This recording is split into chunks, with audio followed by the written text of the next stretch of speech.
네, 오늘 오전 하나님 말씀 보도록 하겠습니다. 오전에 하나님 말씀은 마태복음 24장입니다. 3절로부터 8절입니다. 다 찾으신 줄 알고 제가 받들어 읽겠습니다. 주께서 올리브산 위에 앉으셨을 때 제자들이 조용히 나와서 말씀드리기를 언제 이런 일이 있겠으며 주께서 오실 표적과 세상 끝의 표적이 어떤 것인지 우리에게 말씀하여 주소서라고 하니 예수께서 그들에게 대답하여 말씀하시기를 아무도 너희를 미혹하지 못하도록 주의하라.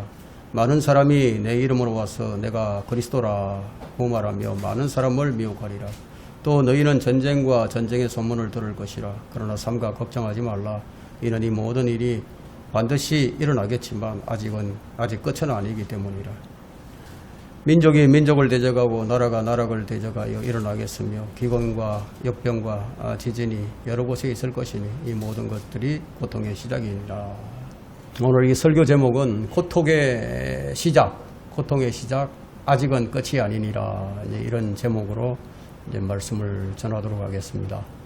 먼저 이제 말씀을 전하기 전에 호주에 살고 있는 이정문 자매가 지난주에 우리 교회로 헌금을 보내주셨고 또 제게 이제 이메일로 편지를 보내왔어요. 그 편지 내용을 좀 읽어드리고 설교를 이제 시작하겠습니다. A4 용지 2장인데요. 조금 길지만 제가 읽겠습니다. 자, 최성덕 목사님께 안녕하세요 목사님. 그때 호주에서 와서 방문했던 자매 이정문이에요. 잘 지내셨나요? 오랜만에 연락드리는 것 같아요. 그때 한국 방문하고 다시 호주로 돌아와서 저희 집도 이사해야 했고 제 일자리도 다시 알아보면서 새로운 환경에 적응하느라 좀 바빴어요. 물론 항상 목사님 설교를 늘 듣고 있었습니다. 한국에서 복음을 친구들과 가족들에게 전하고 돌아온 뒤 조금 많이 무기력했어요. 한국에서 지내는 짧은 시간 동안 한 명이라도 더 만나서 시대의 긴급함에 대해서 이야기하고 싶어 많은 시간을 투자해서 사람들을 많이 만났는데 제 친구들은 다 대형교회 다니는 기독교인들입니다. 오히려 예수님의 재림에 대해서 관심이 없더라고요. 그 와중에 사탄이 제 마음속을 공격하면서 네가 말을 좀 잘했더라면 그들이 좀 더 잘 들었을 텐데 라는 마음을 심어주면서 죄책감을 갖기도 했습니다. 정말 아무도 귀 기울이지 않았습니다. 제가 그들의 마음에 씨를 뿌리기를 바라요. 2025년 1월부터 제 영이 거듭나고 나서 점점 깨어나며 그날이 더 다가오는 것을 느꼈고 제 몸은 점점 구속되는 날과 주님의 오심을 기다리게 되었습니다. 하지만 제가 매일 출근하면서 하늘과 땅을 바라보면 무색하리만큼 세상은 고요하고 땅과 하늘은 정말 그대로인 것 같았습니다. 그때마다 베드로후서 3장 5절 말씀을 기억하며 이 땅이 보존된 이유를 되새기곤 합니다. 한국에 다녀오고 제가 다녔던 호주 오순절 교회의 무지한 설교와 무조건적인 성령 체험 현상을 더 이상 참을 수 없었습니다. 영적으로 깨어난 뒤 모든 복음 없는 거짓 설교와 감정적인 찬양들을 더 분별할 수 있게 되었습니다. 올바른 진리를 듣게 되고 귀가 열리니 더 이상 그런 거짓 설교를 가까이 할 수 없더라고요. 그러면서 정말 외로웠습니다. 저 혼자 미친 사람 같았거든요. 저는 혼자 발등에 불 떨어져 예수님 곧 오실 것 같이 회개하고 예수님과 더 가까이 매달리려고 하는데 사람들은 정말 더 길을 닫습니다. 더 답답한 것은 세상은 외면한다고 해도 같은 기독교인 친구들이 저를 너무 부정적인 생각을 하는 음모론자, 종말론자 취급한다는 것입니다. 성경은 한 권인데 한쪽만 믿고 다른 쪽은 안 믿는 것이 말이 됩니까? 분명히 예수님께서 돌아오신다고 하셨는데 기독교인들은 예수님이 돌아가시고 하늘에 올라가신 건 잘 믿으면서 다시 오신다고 하는 것은 안 믿습니다. 저는 재림을 믿지 않는 그 믿음이 정말 놀랍습니다. 불신자들보다 그리스도인들이 재림을 믿지 않는 것이 너무너무 놀랍습니다. 성경을 믿지 않는 것이겠지요. 제 남편도 처음에 제가 하도 얘기해서 콧방귀로 시작하더니 이제는 정말 휴거를 믿고 모태신앙으로 자란 자신은 당연히 구원받았다고 생각하는 오만한 신앙에서 진지하게 자신이 거듭났는지를 살펴보는 단계로 가는 중입니다. 저는 호주에 돌아와서 하나님께 2가지 기도하기 시작했습니다. 첫째, 성경적인 교회와 둘째, 마지막 때를 같이 이야기할 수 있는 친구를 달라고 기도했습니다. 제발 저에게 마지막 때를 함께 할 수 있는 마음을 같이 하는 교회 공동체를 달라고요. 그래서 유튜브에서 한인교회, 호주교회 상관없이 브리즈번의 많은 교회 설교를 들으며 교회를 찾기 시작했습니다. 이 넓은 브리즈번에서 예수님, 거듭남, 구원, 영생, 천국, 지옥을 이야기하는 교회를 찾기가 얼마나 어렵던지요. 호주 교회는 우리는 너를 웰컴해, God is good, Jesus is good 하면 친밀하게 다가가고 그 안에 복음이 없는 것이 특징입니다. 특히 침례교회가 아니라면 목사는 자격이 없어도 스스로 혼자 될 수 있어요. 교회 설교 영상을 이것저것 많이 들여보다가 하나님께서 한 교회를 알리고즘으로 보여주셔서 교회를 드디어 찾았습니다. 진리를 선포하는 교회예요. 그 침례교회 호프 리폼드 베프티스트 처치, 그리고 이곳은 무엇보다 세상적인 찬양을 지어서 부르는 것이 아니라 찬송가를 부릅니다. 정말 감격스럽고 예배를 드릴 때마다 눈물이 정말 납니다. 매주일 예수 그리스도에 대해서 듣는 것이 너무 감사합니다. 그리고 주중에 성경 공부 모임도 정말 좋습니다. 성경에 대해서 목마른 교인들이 모여서 성경을 펴서 같이 읽습니다. 정말 행복해요. 저는 한국에서 쭉 교회 다니면서 제가 이때까지 왜 기독교인인데 교회를 사랑하지 않을까를 늘 생각했거든요. 한국 교회에서 늘 서로 싸우고 팝을 만들고 아무런 열매도 맺히지 않는 것을 늘 봐왔거든요. 저는 목적 없는 모임, 친목 모임은 정말 싫어했기 때문에 저는 오히려 혼자 골방으로 들어가기 바빴습니다. 모이는 걸 해하는 사람처럼 하지 말고 바울이 권고하는데 나는 왜 이렇게 모이고 싶지 않을까에 대해 의문이 있었거든요. 하지만 이 교회에서 제 인생 처음으로 교회를 사랑하는 이 마음을 느끼고 있습니다. 모이는 게 너무 즐거워요. 뭐 인사치레하고 서로 친하게 지내려고 하지도 않아요. 그저 모두가 정말 학구적으로 성경을 알려고 했습니다. 이런 교회를 주셔서 너무 감사합니다. 그리고 하나님께 제발 저와 같이 이 마지막 때를 이야기할 수 있는 기독교인 친구 1명 달라고 했는데 2명을 주셨어요. 늘 저 포함해서 3명을 주셨어요. 마지막 때를 분별하며 예수님을 사랑하는 친구들입니다. 그들은 저희 집에 초대해서 같이 이야기할 때마다 너무 감사하고 즐거워요. 이게 정말 그리스도인의 교제라고 생각이 드는 요즘입니다. 제가 호주에 온 지 2년 반밖에 안 됐는데 하나님께서 영어를 비약적으로 빠르게 늘려주셔서 호주 친구들에게 전도하고 복음도 전하게 되면서 와, 내가 2년 반 전만 해도 한국에서 있었는데 하나님의 뜻이 정말 놀랍다고 느껴집니다. 영어 덕분에 킹잼 성경을 보는 눈도 더 열어주셨습니다. 영어로 된 성경을 읽는 것이 정말 직접적이고 쉽더라고요. 영어로 된 설교도 정말 많이 듣습니다. 저는 영어 플러스 한글 킹잼 성경을 보는데 너무 좋아요. 저는 정말 16살 때부터 개역 성경, 개역 개정을 보면서 봐도 문장이 이해가 안 돼서 제가 정말 문해력이 모자라는 사람인 줄 알았는데 아니었어요. 그냥 그 성경이 이상한 거였어요. 하고 꽈배기도 아니고 문장을 베베 꽈서 일부러 헷갈리게 하려고 하는 의도가 느껴져서 속았다는 배신감에 얼마나 어이가 없었는지요. 저번 주 목사님 설교 말씀대로 절대로 자신이 보는 성경도 교회도 점검하려 하지 않는 것이 21세기 기독교인입니다. 저도 그랬으니까요. 저도 그냥 그 울타리에서 제공되는 성경 강해 칼빈주의 누룩 같은 것이나 인문학적으로 듣는 교회에 왔다 갔다 했지 성경이 왜 이렇게 많은 버전이 있는지 왜 모두가 개역 성경을 쓰는지 질문하지 못했었습니다. 모두가 그러고 있었고 당연하다고 생각했으니까요. 그리고 제 새로운 교회에서 헌금에 대해서 설교를 들었어요. 서로 필요를 충족하게 하는 그리스도인들에 대해서 바울이 얘기하는데 제 마음속에 계속 헌금하라고 하시는 마음을 주시더라고요. 저는 몸은 호주에 떨어져 있지만 제 뿌리의 교회는 생명 침례교회예요. 맨날 들으니까요. 집밥처럼요. 이건 목사님께서 편하신 대로 써주세요. 저는 카페에서 일하고 있어요. 새벽 4시 50분에 일어나서 하루를 시작하고 카페에서 6시 부터 1시까지 일한답니다. 별거 아니더라도 손님들과 스몰톡하며 제게 주어진 사명에 최선을 다하며 하나님을 위해 한다고 생각하면서 일하고 있어요. 교회를 찾지 못하고 있었을 때 늘 마치 방과 후 학습처럼 목사님 설교를 들으면서 주의를 채워 넣었었고 제가 또 한 주를 잘못 살아가고 있을 때 회초리처럼 목사님의 설교가 저를 깨우기도 했어요. 호령과 트럼펫 소리를 늘 기다립니다. 그때가 되면 함께 위에서 볼 수 있겠죠. 저는 또 고소공포증이 있어서 위로 올라가는 걸 상상할 때마다 좀 무섭더라고요. 맨날 하늘만 바라보면서 그런 생각을 하곤 해요. 좀 웃기죠. 어떻게 마무리를 해야 할지 모르겠네요. 목사님들 너무 감사합니다. 몇 가지 사진도 첨부할게요. 침대 간증문은 PDF 파일로 첨부합니다. 침대를 제대로 받았습니다. 제 남편과 함께요. 저희가 2년간 살던 동네에서 나와서 이사를 드디어 했습니다. 집 보러 다니고 꽤 고생했어요.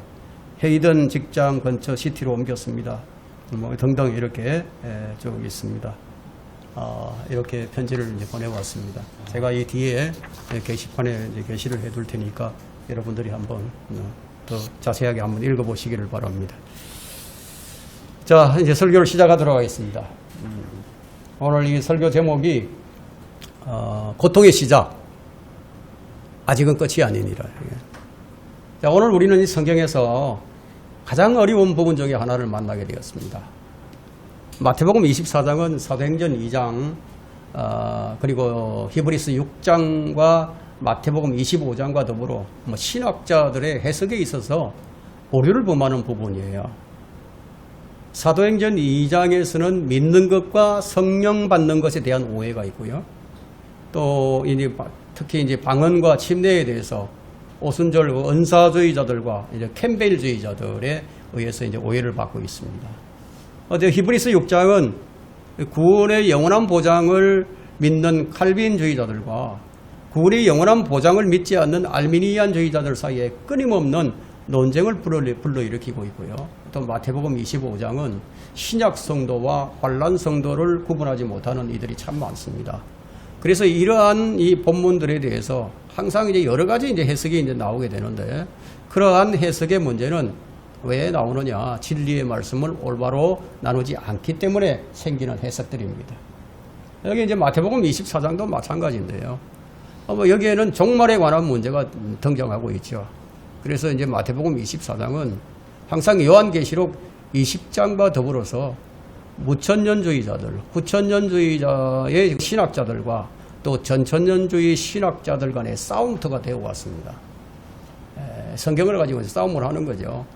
자, 무천년주의자들은 대환란을 과거 이제 AD 70년 그 티투스 장군에 의해서 이제 예루살렘 그 완전히 파괴되었던 그때를 이제 대환란으로 이제 보기 때문이고요. 전천년주의 신학자들은 대환란은 이제 미래에 있을 사건으로 이제 보기 때문이에요. 일반적인 사람들은 그것이 그렇게 중요하냐, 다 예수 그리스도를 믿는 게 아니냐, 그렇게 쉽게 생각하지만, 그런데 이것은 그들 간의 싸움이 아니에요. 이것은 진리를 계시하시는 하나님의 편에 선 사람들과 진리를 가리려고 하는 이 사탄의 편에 선 사람들 간의 싸움이기 때문이에요. 하나님께서 기록해 주신, 하나님께서 의도하신 것을 무시하고 하나님의 뜻과 다르게 해석을 하게 되면 어떻게 되겠습니까? 진리를 왜곡하는 아주 끔찍한 일이 생겨나는 거죠. 자, 그러나 누구라도 이 본문 앞에서 겸손한 자세와 내가 하나님의 말씀을 받겠다는 그런 열린 마음으로 이 말씀을 대하기만 한다면은 이 어려운 본문을 아주 쉽게 풀어나갈 수가 있습니다. 그래서 마태복음 24장의 배경을 좀 살펴본다면은, 자, 우리 주님께서 마태복음 22장에서 마지막으로 이 대적들과 논쟁을 끝내신 다음에 23장에서는 이제 위선자들에게 경고를 하십니다. 저주의 경고를 하시죠. 그리고 나서 이제 23장 마지막 절인 그 38절과 39절에서 이스라엘의 민족이 황폐해서 버림받게 될 것을 이제 말씀해 주셨어요. 마태복음 23장 38절과 39절을 보면 이런 말씀이 있죠. 보라, 너희 집이 황폐하여 버림받으리라. 내가 너희에게 말하노니 이제부터 너희가 주의 이름으로 오시는 이는 복이 있도다 라고 말할 때까지 나를 보지 못하리라고 하시더라고요. 이 말씀으로 하나님의 영광이 이스라엘에서 떠난 것을 선언하신 거예요. 그 이유는 이스라엘 백성들이 주의 이름으로 오신 분을 받아들이지 않고 거부했기 때문이에요. 그리고 그 다음에 이어지는 24장 1절에서 예수께서 나가서 성전에서 떠나시자. 이렇게. 성전에서 떠나시자. 이 말씀으로 시작이 되죠. 24장이. 그러니까 이스라엘이 주의 이름으로 오시는 분인 복이 있도다, 복되도다 라고 외칠 때까지는 이스라엘이 황폐해져서 버림받을 수밖에 없게 되었다는 것을 확증해 주신 겁니다. 예수님께서는 마태복음 24장 1절에서 그 성전을 나오신 이후부터 다시는 그 성전에 들어가지 않으셨어요. 성전을 떠나버리신 거예요. 우리 주님께서 천년왕국에서 세워질 에스겔 성전에 입성하기 전까지는 사람들이 만든 성전에는 그분이 안 들어가십니다. 이제 즉 이스라엘이 민족적으로 그 집의 주인이신 예수님을 받아들이기까지는 그 성전은 이스라엘 집은 황폐해져 있을 것이다 거예요. 그래서 3절에 보시면은 뭐라고 말씀하시느냐, 2절에 여기 돌 하나도 돌 위에 남지 않고 다 무너지리라. 이게. 돌 하나도 돌 위에 남지 않는다. 이렇게 말씀하셨죠. 이 말씀대로 AD 70년에 정말로 그 성전은 돌 위에 돌 하나도 남지 않고 다 무너져 버렸어요. 그래서 지금 그 무너진 자리에 제3성전이 곧 세워지겠지만 우리 주님께서는 그 제3성전에는 안 들어가세요. 왜냐하면 제3성전은 예수님을 위한 성전이 아니기 때문이에요. 이스라엘은 지금 이걸 모르고 있죠. 누구를 위한 성전이냐? 가짜 메시아를 위한 성전이라는 거예요. 제3성전이. 그래서 제3성전은 곧 세워지겠지만 7년을 버티지 못하고 대환란 때 다시 파괴가 됩니다. 역사는 이렇게 반복이 되는 거예요. 그 당시 그 말씀을 듣던 그 유대인들에게는 성전이 파괴될 것이라는 이 예언은 믿기지 않는 일이었어요. 왜냐하면 첫째 그 성전의 어떤 돌들의 크기는 가로가 20m예요. 가로가 20m. 예? 세로가 2.5m. 세로가 2.5m. 예. 높이가 3m나 돼요. 이런 큰 돌들이었기 때문에. 예. 둘째, 그 성전은 헤롯 성전으로서 로마인에 의해서 건축이 되었는데 왜 그 로마인들이 자기들이 세운 그 성전을 파괴하겠느냐, 그런 생각들이었기 때문에. 그러나 그 일이 분명히 이루어져 버렸죠. 왜냐하면 예수님께서 그 말씀을 하셨기 때문에. 지금도 그렇지만 그때도 사람들은 종말에 대해서 관심이 많았던 것 같아요. 제자들이 한 질문을 보면 우리가 알 수 있는데요. 3절을 보시면은 주께서 올리브산 위에 앉으셨을 때 제자들이 조용히 나와서 말씀드리기를 언제 이런 일들이 있겠으며 주께서 오실 표적과 세상 끝의 표적이 어떤 것인지 우리에게 말씀하여 주소서. 우리는 이 설교를 이제 올리브산의 설교다 이렇게 부르는데 그 예수님께서 산에서 하신 또 하나의 유명한 설교가 있는데요. 그 마태복음 5장부터 7장에 나오는 이 산상설교가 이 산에서 하신 설교예요. 거기에는 왕국의 헌법을 이제 말씀해 주셨지만 이 마태복음 24장의 이 올리브산의 설교는 종말에 대한 설교예요. 제자들이 주님께 질문한 내용을 보면 그 질문 내용이 이제 세 가지로 나타나는 것을 볼 수 있어요. 그 첫째 어떤 것이냐면 언제 이런 일이 있을 것인가. 제자들이 매우 궁금해했던 겁니다. 언제 이런 일이 있을까. 둘째, 주께서 오실 표적이 무엇일까. 셋째, 세상 끝의 표적은 또 무엇일까. 이런 궁금증을 가지고 있었던 겁니다. 제자들이. 그 첫째 질문에 대한 대답이 4절부터 14절이에요.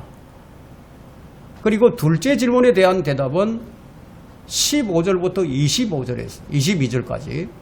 셋째 질문에 대한 대답은 23절부터 25절에 주어집니다. 그럼 이러한 구분은 큰 의미가 없어요.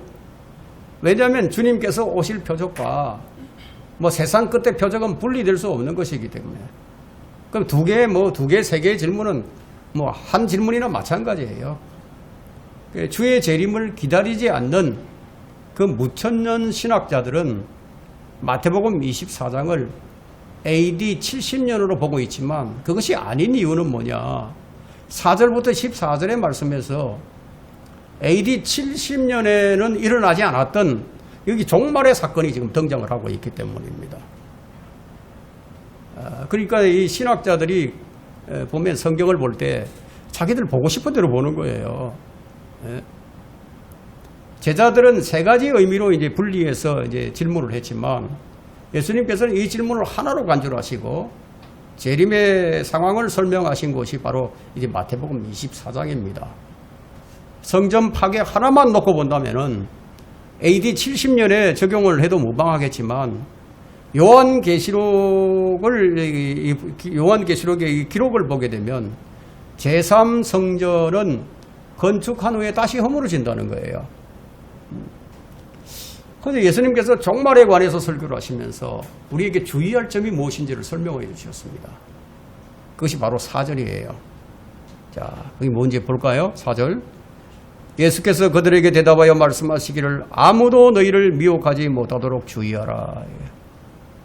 주의하라 아니에요. 주의하라.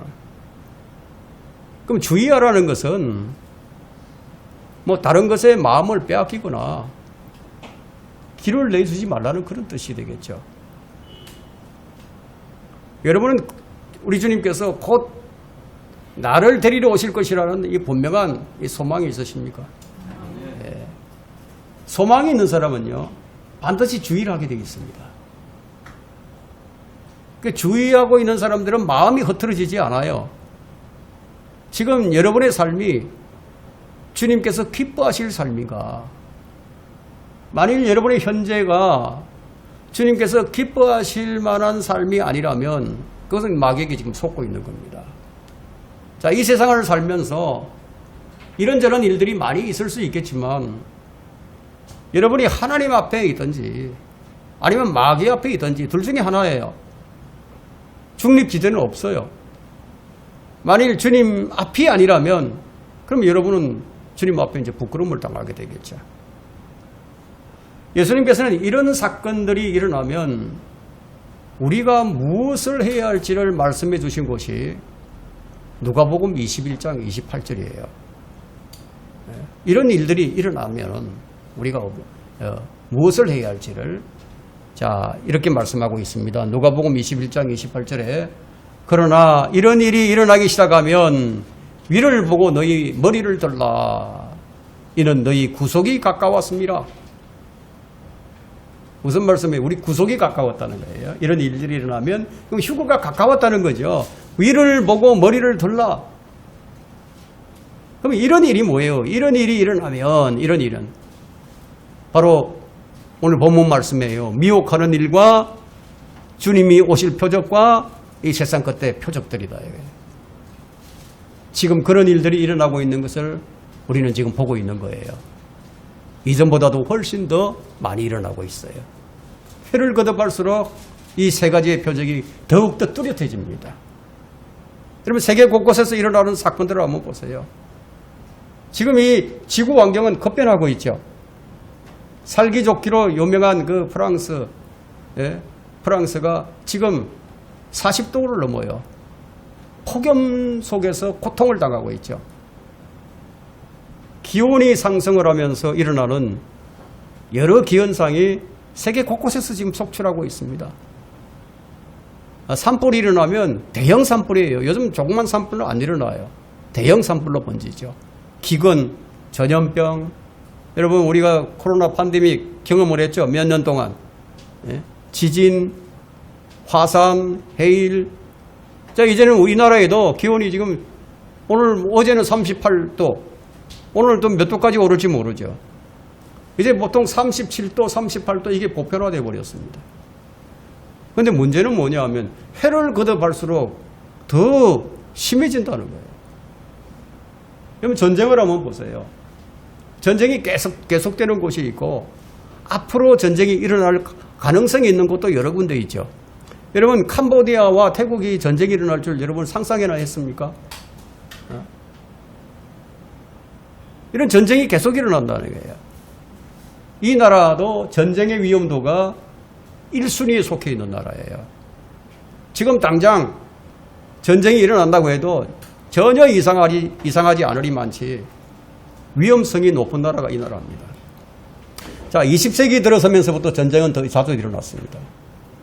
전쟁을 좀 막아보겠다고 유엔을 만들었죠. 그런데 유엔을 창설한 이유가 유엔을 창설하기 이전보다 훨씬 더 전쟁이 많이 일어났어요. 자, 이런 통계로 볼 때 그럼 앞으로 더 많이 일어난다는 거예요. 우리 주님께서 이런 일들이 일어날 것이다 라고 예언을 하셨기 때문입니다. 그러나 주님께서 우리에게 주신 말씀이 아직은 끝이 아니다. 아직은 끝이 아니다. 그리고 그 말씀을 하시면서 뭐라고 말씀하십니까? 고통의 시작이다. 고통의 시작이다. 고통이 시작이 됐어요. 지금 우리는 주님께서 말씀하신 세 가지 표적을 지금 목도를 하고 있는 거예요. 첫 번째, 예수님께서 말씀하신 첫 번째 표적은 미혹. 마지막 때 표적이 많은 사람이 미혹을 당한다는 거예요. 그러나 이 경고는 많은 그리스도인들에게 받아들여지지 않고 있습니다. 사실 이 경고는 90%에 가까운 그리스도인에게 지금 무시당하고 있는 거예요.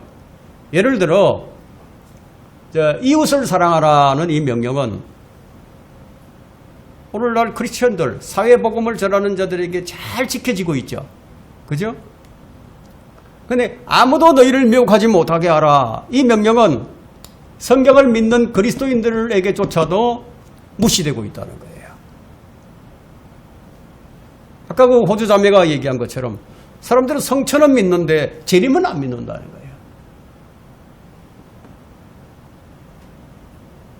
지난 1600년 동안 가장 많은 사람들을 미혹했던 종교가 카톨릭이에요. 로마 카톨릭. 그리고 종교개혁 시대에는 그 개혁신앙 사이에 파고드는 거짓교리에 많은 사람들이 미혹을 당했어요. 그래서 신학적으로 어떤 니즘이 나오기 시작한 거예요. 무슨 주의 하면서 그냥 니즘이 나왔어요.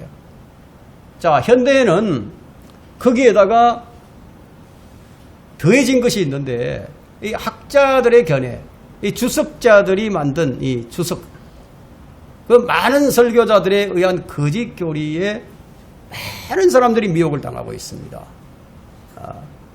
자, 주님께서 아무도 너희를 미혹하지 못하게 하라고 명령은 하셨지만 교황이나 추기경, 신부, 주석과 신학교 교수, 목사들 주로 이런 자들에 의해서 미혹을 당하는 거예요.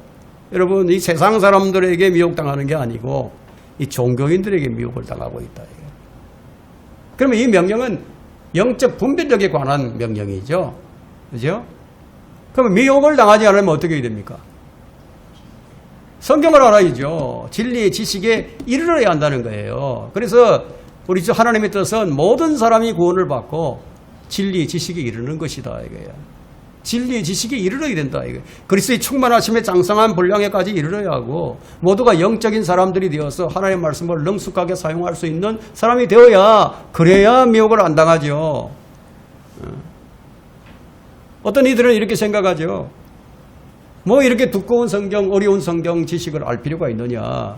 뭐 내가 사역할 것도 아닌데. 그렇게 생각하는 이들이 들어있죠. 그러나 성경은 이렇게 말씀하시는 거예요. 모든 사람이 구원을 받고 진리의 지식에 이르는 것을 하나님의 뜻이다고. 베드로는 우리가 진리의 지식에 이르기 위해서는 예언의 말씀에 주의하는 것이 자라난 것이라고 말씀을 했어요. 그의 두 번째 편지인 베드로후서 1장 19절에서 경고를 합니다. 우리에게 더 확실한 예언의 말씀이 있으니 날이 새어 샛별이 너희 마음에 떠오르기까지 너희가 어두운 곳에서 빛나는 빛에 주의하듯이 이 예언의 말씀에 주의하는 것이 잘하는 것이라. 지금 어느 때보다도 우리의 구속이 가까운 때입니다. 그래서 이런 일이 일어나기 시작하면은 너희는 위를 보고 머리를 들라고 주님께서 말씀하셨던 겁니다. 여러분이 이 예언의 말씀에 주의하고 있다면은 지금 여러분은 분명히 위를 보고 머리를 들고 있을 겁니다. 거기에 누가 계시죠? 거기에 누가 계십니까? 우리 주님께서 거기 계신다. 하나님 보좌 오른편에 앉아 계신다고. 그럼 세상을 얻으려면 머리를 아래로 둬야 되겠지만 하나님의 것을 얻기 위해서는 머리를 위로 들어야 된다. 그분의 보장과 그분의 사랑과 그분의 은혜를 얻으려면 머리를 위로 들어야 된다. 마태복음 24장은 23장에서 종교인들의 그 위선을 다루고 난 다음에 제시되고 있다는 점에 주목을 해야 합니다. 자, 주님께서 종교인의 위선을 다루신 것을 생각하며 우리는 그 위선에 주의를 해야 된다는 거예요. 위선. 왜 위선을 떨게 되는가 하면 위선은요, 자신의 더러움을 잘 포장해 주기 때문입니다. 물건은 뭐 좋지 않은데 포장만 그럴듯하게 해가지고 그렇게 내놓으면 그게 위선이죠. 위선은 자기 생각이 옳다고 하는 방패 역할을 해줍니다. 자기 감정을 따르게 되고요. 자기 자신을 세우게 된다. 그러나 우리는 감정을 붙들고 자존심을 세우는 자들이 아니에요. 참된 믿음은 어디서 나오느냐? 하나님의 말씀에서 나와요. 그래서 베드로는 이 예언의 말씀에 주의하는 것이 잘하는 것이라고 우리에게 권고를 합니다. 그러면 참된 말씀이 아니라면 여러분 그 말씀에서 뭐가 나오겠습니까? 참된 믿음이 나올 수 있겠어요? 그럼 거짓된 믿음이 나오죠. 여러분이 아셔야 할 것은 그리스도인의 삶은 정체된 삶이 아니에요. 머무는 삶이 아니라는 거예요. 그리스도인의 삶은 순례자의 삶이에요. 그러니까 1년 전과 지금이 같으면 안 된다는 거예요. 여러분 얼마나 지금 그렇습니까? 천성을 향해서. 그리스도인은 그 사람은 늙어져 가지만 속 사람은 날마다 새로워져야 합니다. 여러분 주의 말씀에 얼마나 주의하고 있습니까? 말씀에 대한 감격이 있고 기쁨이 있고 찬송과 또 감사가 넘치는 그런 삶이 언제였습니까? 왜 그런 것들이 잘 안 되는지 아십니까? 머물러 있기 때문에. 말하자면 안일한 삶을 살고 있다는 거예요. 믿음의 진전이 없어서 타성에 젖어버리고 그 자리에 안주해버린다. 그때부터는 이제 모든 것이 진부해지기 시작합니다. 말씀을 듣는 것도 감흥이 없어요. 성경을 읽는 것도 재미도 없어요. 하나님을 경배하는 것도 모두 진부할 뿐입니다. 형식화되어 가죠. 그러면 영적 생활이 무미건조해집니다. 그 이유는 말씀에 주의하지 않고 있기 때문이다. 만일 지난 한 주간 동안 말씀에 주의하였다면 지금 이곳에서 기쁨이 넘칠 거예요. 여러분 마귀는 그리스도인들을 가만 내버려두지 않아요. 그래서 성경은 정신을 차리고 깨어있으라. 이는 우리의 대적 마귀가 울부짖는 사자처럼 삼키를 찾아 두루다니고 있기 때문이다. 그 마귀는 우리를 삼키려고 하고 있습니다. 아차 하는 순간에 그냥 미혹당해버린다는 거예요. 아차 하는 순간에 그때부터 세상이 보이기 시작하고 주님이 안 보여요.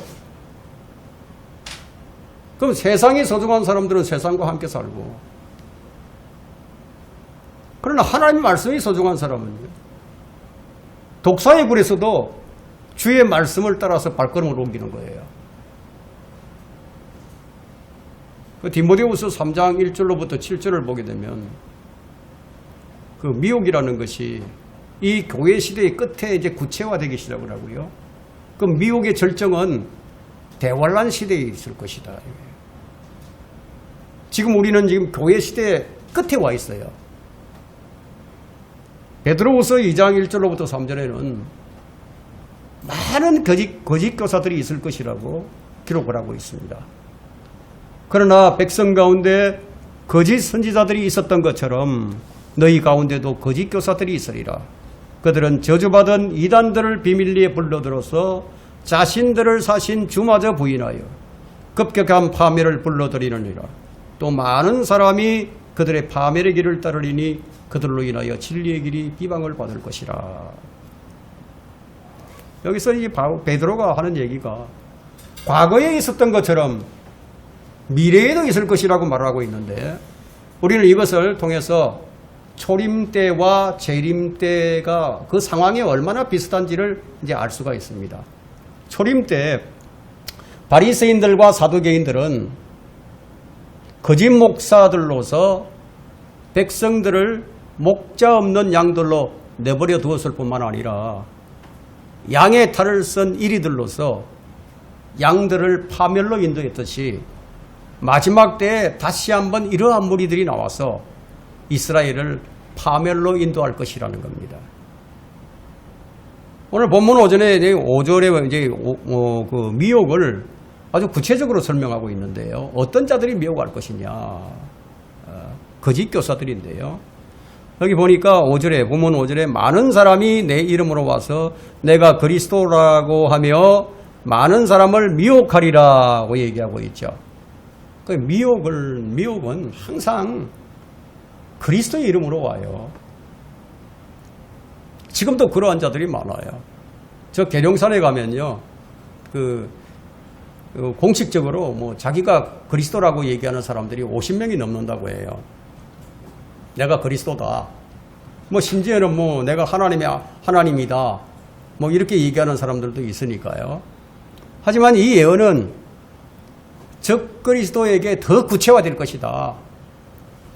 예수님이 그리스도인 것처럼 사탄도 그리스도예요. 사탄은 어떤 그리스도이느냐 하면 안티크라이스트, 적 그리스도다. 그를 추종하는 거짓 교사들은 자신을 가리켜서 그리스도다 또는 그리스도의 대리자로 나타난다는 겁니다.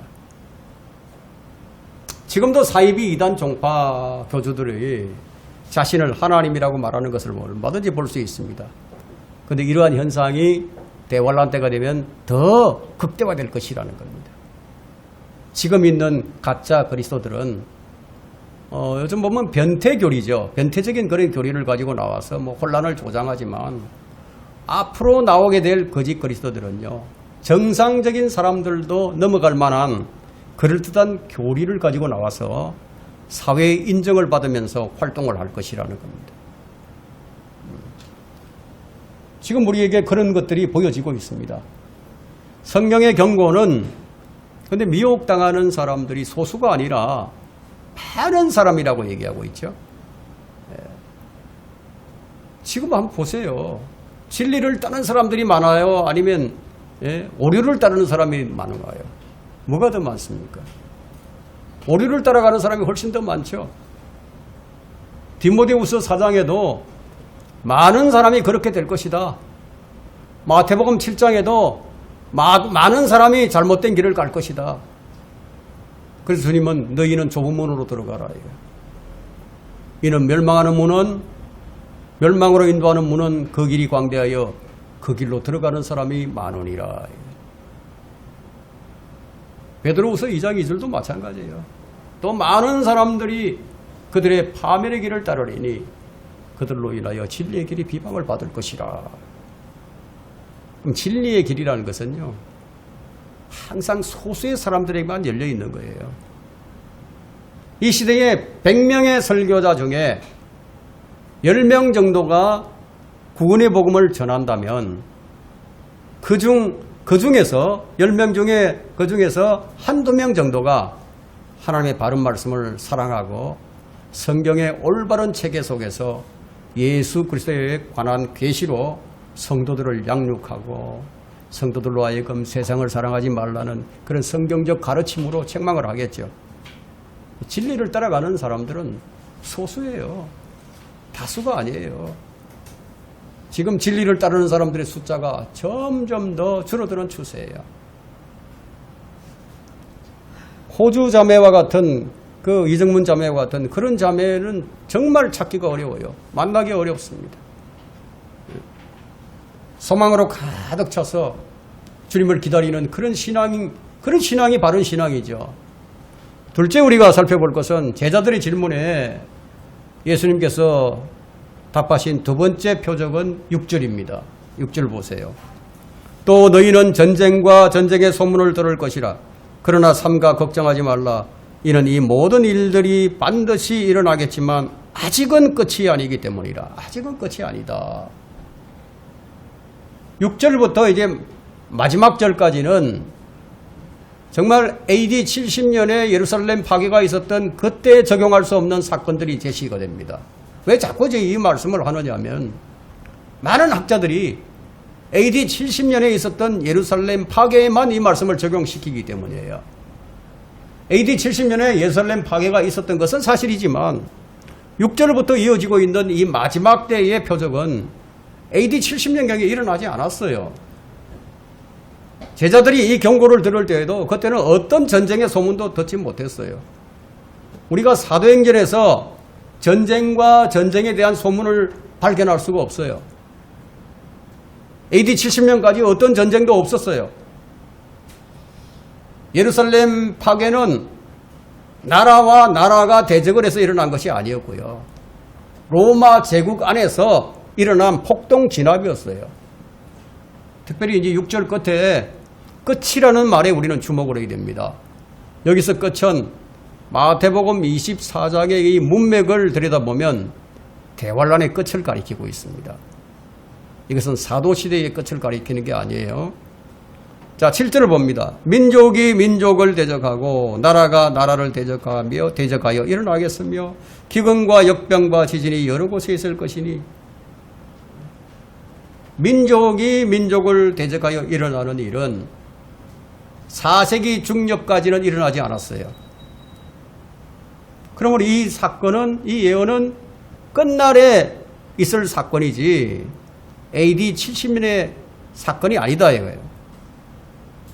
AD 70년에는 민족이 민족을 대적하여 일어나지도 않았고요. 나라가 나라를 대적하여 일어나지도 않았어요.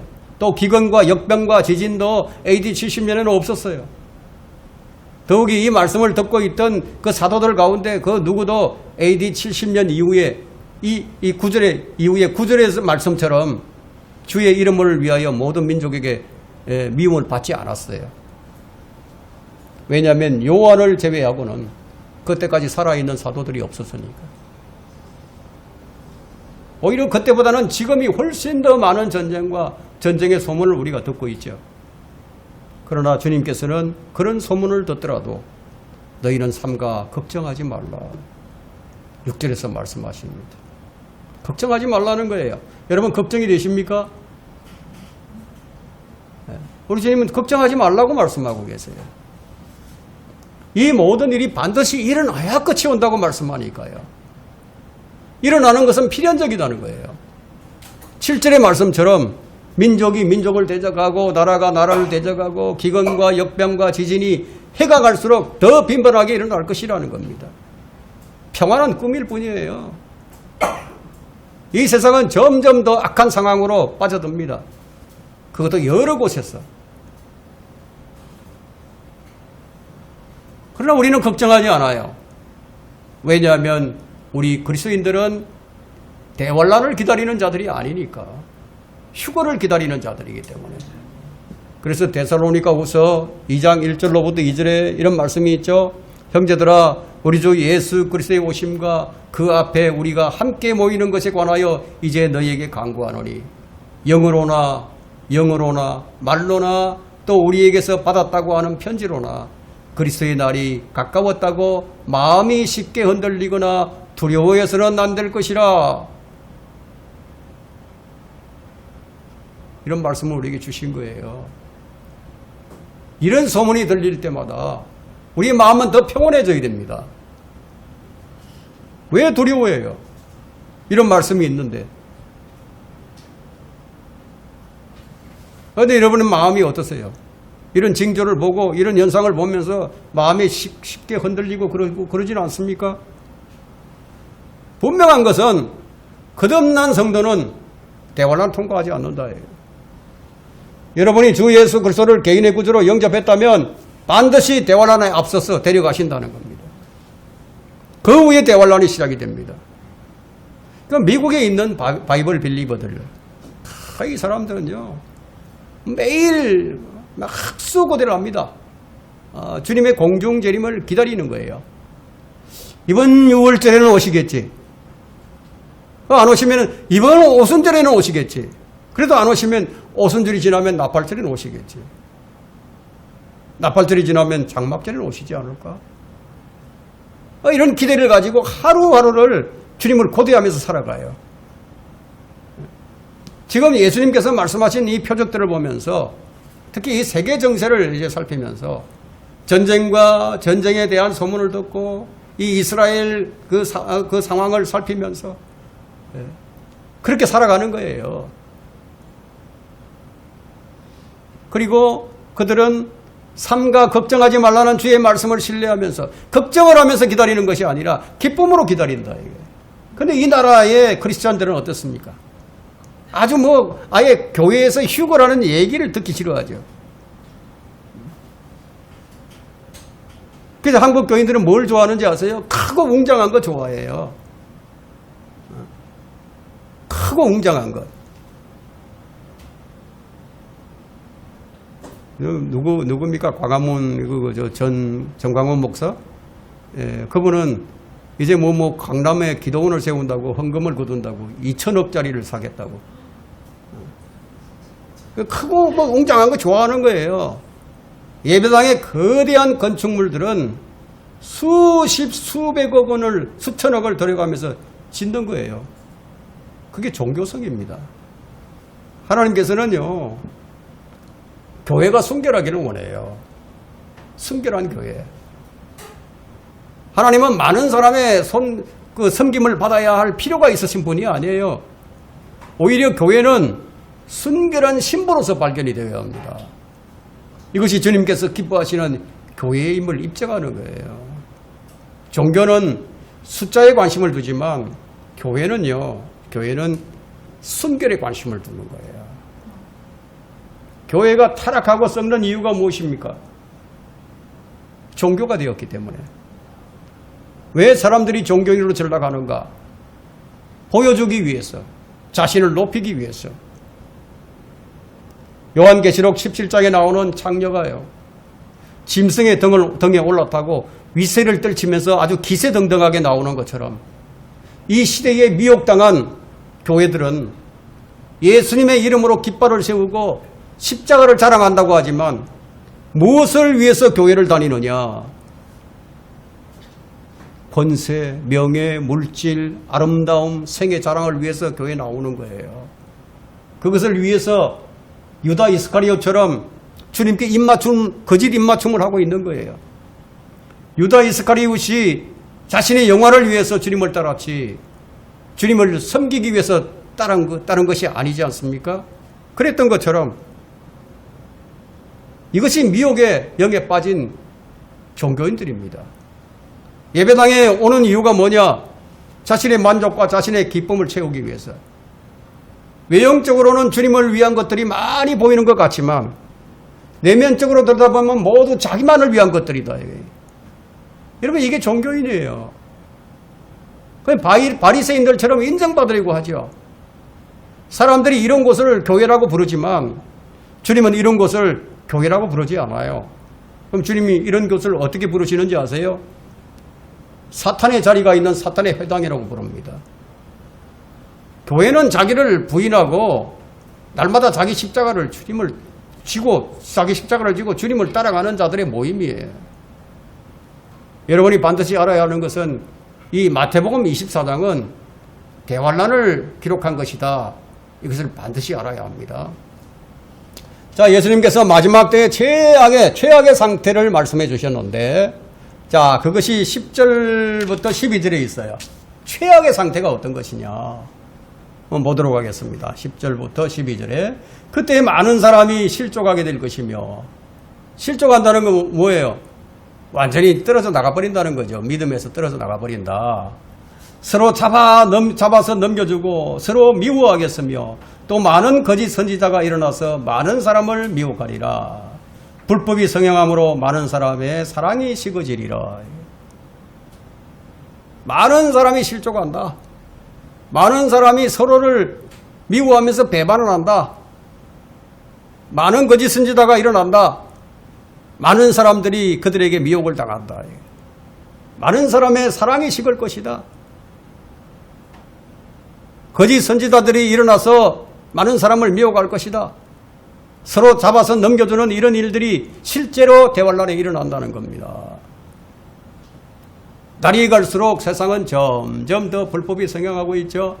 어제보다는 오늘보다는 내일 더 불법이 성행합니다.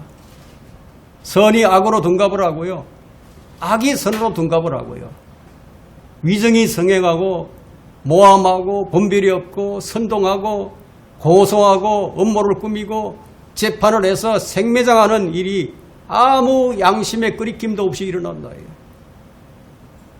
그러나 여기서 불법이 성행한다는 것은 우리가 이걸 영적으로 해석을 해보면 그것은 하나님의 말씀을 따르지 않고 하나님의 말씀 비슷한 것을 하나님의 말씀으로 둔갑시켜서 많은 사람을 미혹한다는 겁니다.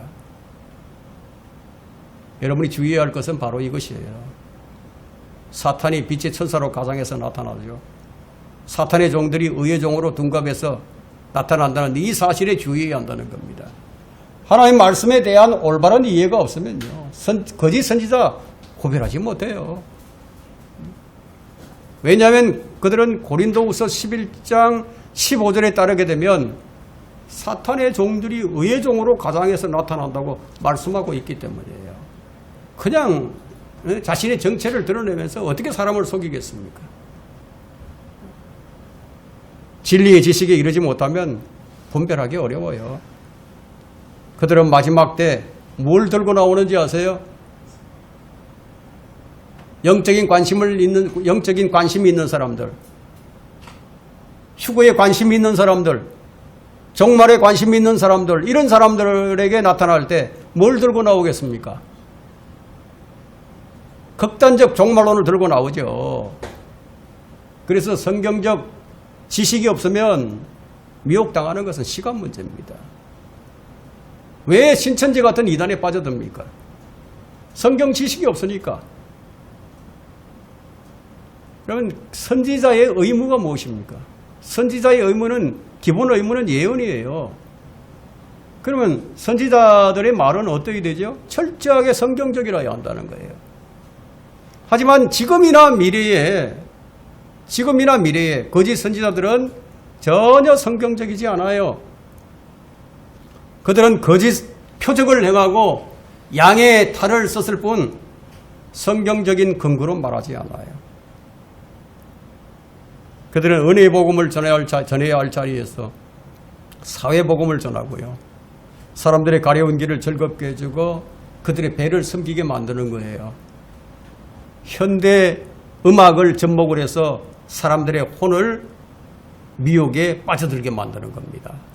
그들의 가장 큰 목적은 예수님을 대적하는 거예요. 여러분, 이게 찬양과 경배라는 이런 명목하에서 교회에서 행해지고 있는 그런 그 공연들을 보세요.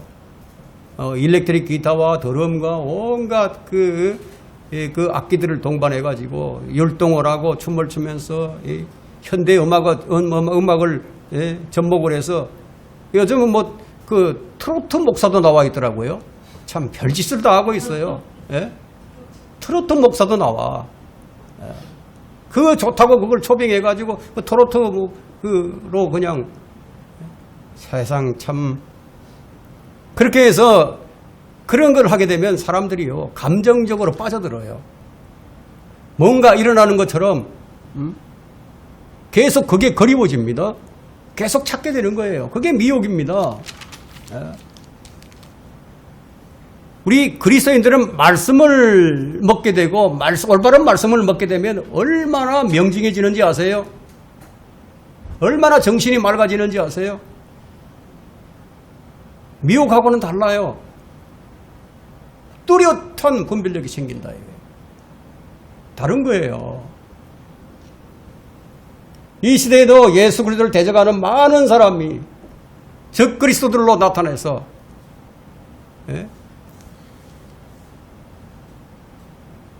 그때 옛날에 거짓 선지자들이 있었던 것처럼 그렇게 한다는 거예요. 대환란 때도 적그리스도를 위해서 많은 예언하는 거짓 선지자들이 나타날 것이라는 겁니다. 지금하고는 비교할 수 없을 정도로 대환란 때 더 많아집니다. 주님께서 이런 표적을 말씀해 주신 것은 말씀해 주시면서 하신 말씀이 아직은 끝이 아니다. 고통의 시작일 뿐이다. 교회 시대의 마지막은 이 환란 시대와 겹쳐서 언급되기도 하거든요. 그래서 여러분들 참 혼란스러울 때가 있는데 히브리서 1장 2절에는 대환란을 겨냥해서 마지막 날들이라고 말하고 있는데 디모데후서 3장 2절 같은 경우에는 교회 시대의 끝을 또 마지막 날이라고 부르고 있어요. 자, 그럼 이것은 환란 시대에 이루어질 일들이 교회 시대에서 준비되고 있기 때문이라는 겁니다. 그러면 교회 시대는 환란 시대를 향해서 지금 달려가고 그 끝이 지난 후에는 새로운 세상이 이제 펼쳐지기 때문이에요. 그 새로운 세상이 바로 천년왕국이죠. 재림과 관련해서 교회 시대에 준비되어질 일들은 세상이 점점 더 악하게 되는 것과 민족들이 연합하는 것과 이스라엘이 독립을 해서 팔레스타인 땅에 머물게 되는 것과 제3성전을 준비하는 거예요. 그러면서 오늘 이 본문의 말씀처럼 민족과 민족이 대적하고 나라와 나라가 전쟁의 소문을 듣게 되고 전염병과 기근과 역병과 온갖 일들이 일어난다. 그러므로 교회 시대의 끝과 환란 시대의 끝은 환란 시대는 불가분의 이 관계에 있다. 그래서 휴거의 상황과 재림의 상황은 그래서 비슷해 보이기도 한 겁니다. 자, 결론적으로 자 42절부터 44절을 봅니다. 42절부터 44절. 이런 말씀을 하시면서 뭐라고 말씀하시는지 보세요. 그러므로 그러죠? 그러므로 깨어 있으라. 어떤 시간에 너희 주께서 오실는지 너희가 알지 못하기 때문이라. 그러나 이것을 알라. 만일 그 집주인이 도둑이 어느 시간에 올 것인지 알았더라면 그가 깨어 있어 자기 집을 뚫는 것을 허락하지 아니하였으리라. 그러므로 너희도 준비하고 있으라. 너희가 생각하지 않는 시간에 인자가 올 것이기 때문이라. 저는 이 말씀으로 오늘 설교를 마무리하고자 합니다. 계속해서 성경은 갑작스럽게 오시는 인자에 관하여 말씀하고 있습니다. 성도들은 주님이 언제 오실지 잘 모르기 때문에 깨어 있어야 합니다. 그뿐만 아니라 마태복음 25장 4절에서처럼 기름을 준비하고 있어야 합니다. 우리는 성령으로 충만해서 늘 깨어있는 상태로 주님을 기다려야 합니다. 주님은 마치 도둑이 오는 것처럼 갑작스럽게 오신다고 말씀하고 있습니다. 그러나 주님께서는 그 시기에 대해서 많은 암시를 우리에게 주셨어요. 그 암시들은 전쟁과 하늘의 이변들과 이스라엘의 독립하는 것과 제3성전이 세워지는 것과 그 성전이 더럽혀지는 것과 전쟁과 기상이변과 이변들이 더 극심해지는 것과 지금도 점점 더 증가하고 있지만 대환란 때는 더 극심할 것이다. 그러나 데살로니가 전서 5장 4절에서는 성도들에게 있어서는 그날은 도둑같이 덮치지 않는다는 말씀도 합니다. 이것은 마태복음의 말씀과 좀 모순처럼 들릴 수 있겠지만 모순된 것이 아니라 마태복음에서는 도둑이라는 말이 갑작스럽게 임하는 것을 표현하는 것인데 반해서 데살로니가전서 5장에서는 성도들이 깨어있고 그날을 사모하면 비록 그날이 갑작스럽게 온다 할지라도 그들에게는 도둑같이 여겨지지 않고 기다리는 신랑과 같다는 것을 말하고 있는 겁니다. 살아가는 사람이 갑자기 올 때 그에게는 그것이 도둑 같은 것이 아니라 간절한 기다림, 간절히 기다리던 사람을 만나게 하는 죄의 기쁨이다. 죄의 기쁨. 리유니온이다. 이거예요. 다시 결합한다. 자, 그러나 주님은 많은 사람이 평안하다, 안전하다라고 말할 때 갑자기 오셔서 그들을 심판하실 겁니다. 그때 주님을 기다리지 않았던 많은 사람은 갑작스러운 멸망으로 멸망을 당하게 될 것입니다. 그들에게는 멸망이지만 우리에게는 큰 기쁨이죠. 큰 기쁨. 우리는 지금 그날이 임하기 바로 직전에 지금 살고 있는 거예요. 오늘 주신 말씀은 우리로 하여금 마지막 때에 미혹을 조심하라. 전쟁과 기근과 역병들이 있을 것이지만 삼가 걱정하지 말라. 고통의 시작이지만 아직은 끝이 아니리라고 말씀하셨어요. 이 설교를 통해서 여러분들이 위로를 받으시고 어떤 삶을 살아야 할 것인지 스스로 자신을 판단해 보시기를 바랍니다.